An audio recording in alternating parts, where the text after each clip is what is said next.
So on behalf of the people of the state of Washington, I want all those individuals to know that we stand with you.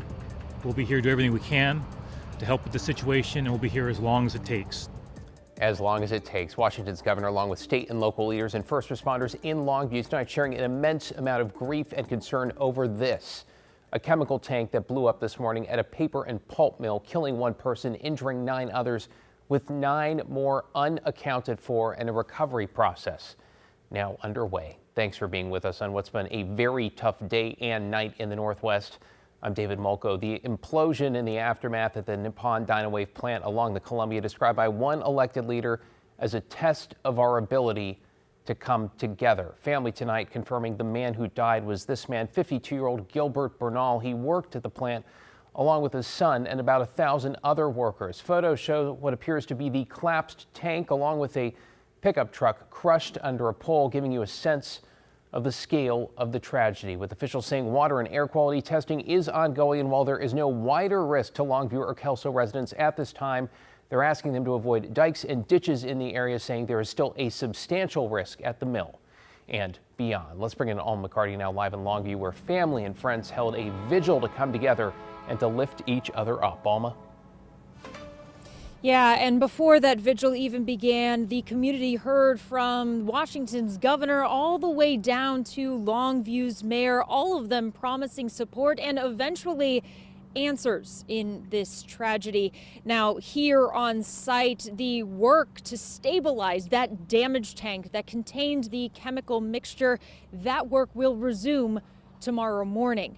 Now, state and local officials are confirming that 1 person has died and 9 employees of Nippon Dynawave Packaging are still missing. 9 others were injured, including a firefighter. Officials saying tonight that until the tank is stable, crews cannot go in to search for those who are missing. Since this morning, we have learned that the tank that ruptured held 900,000 gallons of white liquor. Fire crews believe roughly 90,000 gallons of that strongly alkaline chemical solution, that caustic solution, may remain inside of the damaged tank. This chemical mixture is used to break down solid wood chips in the pulp and paper production process.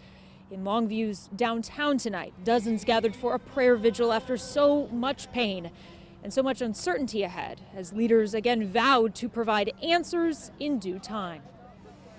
I know there's a lot of questions about how all of this happened, and I want to assure you that we will all continue to pressure to get answers to those questions. This community deserves that. The loss of life is the hurt that it will echo through this community for years, and we're still going through the first response somewhat of this. Most of us knew this was more than just a normal mill incident. You know, you get conveyor fires, you get incidents with machines. We knew this was more than that very quickly. State Senator Jeff Wilson, who you heard from there, he is also the Port of Longview commissioner, and he worked here for decades, and his son works on site. He is one of many families in Longview that has deep ties, deep connections to this industrial area, as of course a mill town. There are a lot of agencies and people who are going to be on site helping with this effort. The state even sending in the National Guard to assist. Certainly a lot more updates to come, with the latest updates happening tomorrow morning at 10 a.m. That is when officials expect more information to be released. For now, David, back to you.